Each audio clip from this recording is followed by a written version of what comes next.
प्रदेश में मंदिर मस्जिद विवाद और 24 नवंबर को ही हिंसा को लेकर अभी तक सियासत हो रही है।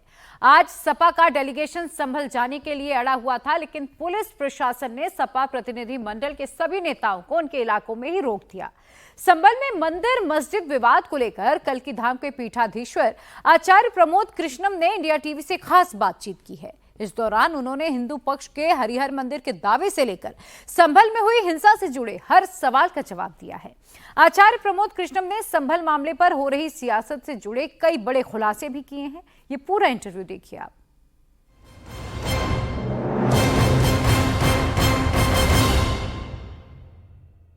इस समय पूरे उत्तर प्रदेश में या देश में सबसे ज्यादा किसी बात की चर्चा हो रही है तो वो चर्चा हो रही है संभल की। और संभल का सच क्या है, ये बात करने के लिए हमारे साथ मौजूद हैं खास मेहमान आचार्य प्रमोद कृष्णम जी। महाराज जी, बहुत बहुत स्वागत है आपका इंडिया टीवी में। सभी लोग जानना चाह रहे हैं कि संभल का सच क्या है। मुस्लिम पक्ष अपनी बात करता है, हिंदू पक्ष अपनी बात करता है, पुराणों की बात कर लिया जाए, एएसआई रिपोर्ट की बात कर लिया जाए, साक्ष्यों की बात कर लिया जाए, तो आखिर संभल का सच क्या है आचार्य प्रमोद कृष्णम जी की नजरों में? देखिए, पूरा जो ये मामला है इसके तीन पहलू हैं। एक है धार्मिक आस्था का पहलू, दूसरा है ऐतिहासिक पहलू जिसमें पौराणिक इतिहास भी है और वैसा इतिहास भी है, तीसरा है सियासत का पहलू, सत्ता का पहलू और कानून व्यवस्था का पहलू। तो संभल धार्मिक दृष्टिकोण से बहुत महत्वपूर्ण स्थान है। जिस तरह अयोध्या भगवान श्री राम की जन्मस्थली है, मथुरा श्री कृष्ण भगवान की जन्मस्थली है, इसी तरह संभल श्री कल्कि नारायण भगवान की अवतरण स्थली है, ऐसा हमारा पुराण कहता है। इतिहास में जो लिखा है आप उसे मानो या मत मानो, लेकिन उसको खारिज नहीं किया जा सकता है। तो इतिहास में ये दर्ज है कि बाबर के वक्त, औरंगजेब के वक्त, तैमूरलंग के वक्त हिंदुओं के मंदिरों को तोड़ा गया।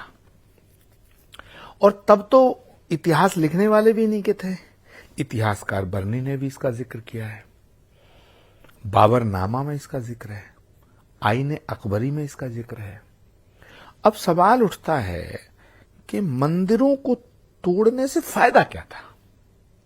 आखिर अगर आपको मस्जिद बनानी थी उस जमाने में तो ये बादशाह थे सब, तैमूरलंग, बाबर, औरंगजेब, जमीनों की कोई कमी नहीं थी। तो इतनी भूमि थी, आबादी थी नहीं, जमीन तो इतनी थी ना। तो आखिर मस्जिद बनाने के लिए जमीन की कमी थी तो मंदिर तोड़े, समझ में आता है, लेकिन जमीनें बेपनाह थी तो मंदिर क्यों तोड़े? एक सवाल। दूसरा सवाल है, ये तीन मंदिर क्यों तोड़े? तो मस्जिद बनाने के लिए जमीनों की कमी थी, ऐसा नहीं है, ये बात गले नहीं उतरती। फिर अयोध्या क्यों तोड़ा, मथुरा क्यों तोड़ा और संभल तोड़ा? अयोध्या तोड़ा क्योंकि वहां राम आए, मथुरा तोड़ा गया वहां कृष्ण आए, और फिर संभल का मंदिर तोड़ा कि वहां कल्कि आएंगे। तो ये पूरे सनातन धर्म पे चोट है, हमारी आस्था पर चोट है। और ये बात आईने अकबरी और बाबरनामा में लिखी है कि अयोध्या का मंदिर भी तोड़ा, पानीपत का भी तोड़ा, ऐसे ही कृष्ण जन्मभूमि वाला जो विषय वो मथुरा का मंदिर टूटा और संभल में ये मंदिर टूटा। अब हमारी आस्था पर हमला हुआ, हम किसी दूसरे की आस्था पर हमला नहीं करना चाहते। जो हमारा छीना गया है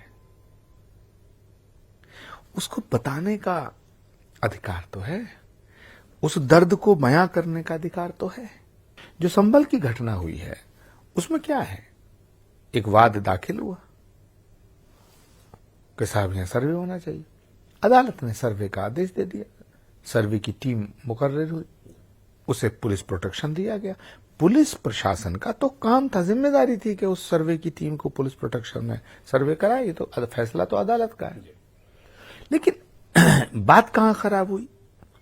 कुछ लोग संभल को दंगे की आग में झोंकना चाहते थे। तो संभल को दंगे की आग में झोंकना ये ठीक नहीं है, ये बिल्कुल ठीक नहीं है। और ये एक षड्यंत्र के तहत हुआ। हमारे शास्त्रों में कहा गया प्रत्यक्षम किम प्रमाणम, प्रत्यक्ष को प्रमाण की आवश्यकता नहीं होती। ये बताइए, मुझे तो नहीं पता कि वहां सर्वे टीम जा रही है, ये 10,000, 12,000, 15,000 लोगों को कैसे पता चल गया? ये इतने पत्थर कहां से आ गए?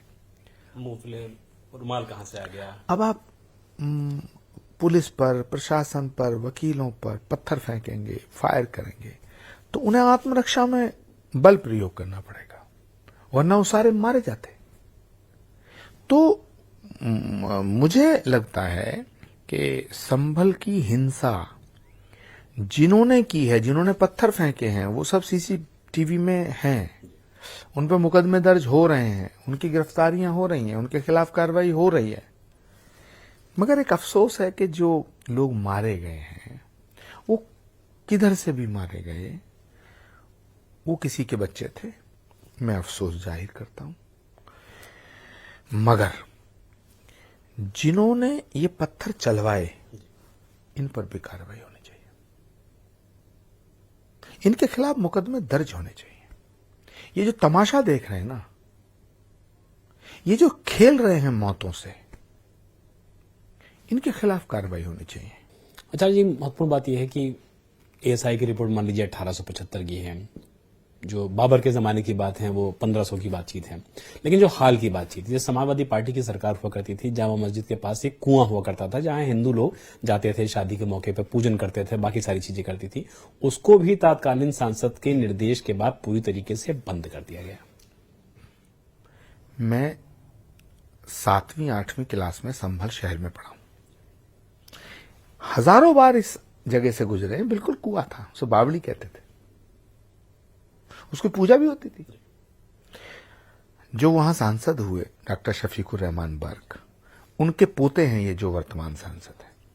जब हम इस जामा मस्जिद से, जो आज जामा मस्जिद है, जिसको हिंदू हरिहर मंदिर बोलते हैं, है ना, हरजू मंदिर भी बोलते हैं, जिसका मैंने जिक्र किया, मध्य में शिवलिंग, 68 तीर्थ, मध्य में शिवलिंग, कूप कदम न्यारे, तो इससे लगभग 18-19 किलोमीटर दूर कल्की धाम की स्थापना हो रही थी। और जब अखिलेश यादव की सरकार ने उस पर रोक लगाई तो उसमें लिखा है कि स्थानीय सांसद के कहने पर। आलम यह था, यह है इनका सेकुलरिज्म। यूपी सरकार के मंत्री नितिन अग्रवाल, उन्होंने इंडिया टीवी से जब बातचीत की तो कहा कि ये जो पुराना विवाद है वो तुर्कों के बीच का और पठानों के बीच का है, वर्चस्व की लड़ाई है, एक दूसरे को नीचा दिखाने के लिए अपने आप को ऊंचा दिखाने की लड़ाई है। इस बारे में अगर आप थोड़ा प्रकाश डाल सकें कि ये कौन सी लड़ाई है? ये क्या है? डॉक्टर शफीकुर रहमान बर्क तुर्क हैं, और नवाब इकबाल साहब के जो फादर थे नवाब महमूद, उनके बेटे हुए इकबाल महमूद, उनके बेटे हैं सुहेल इकबाल, जो नामजद हैं इसमें। तो उनमें राजनीतिक लड़ाई चल रही है पिछले 30-40 सालों से, मगर मुझे नहीं लगता कि इस बात का उससे कोई ताल्लुक है। बातचीत करने के लिए बहुत बहुत शुक्रिया आचार्य जी।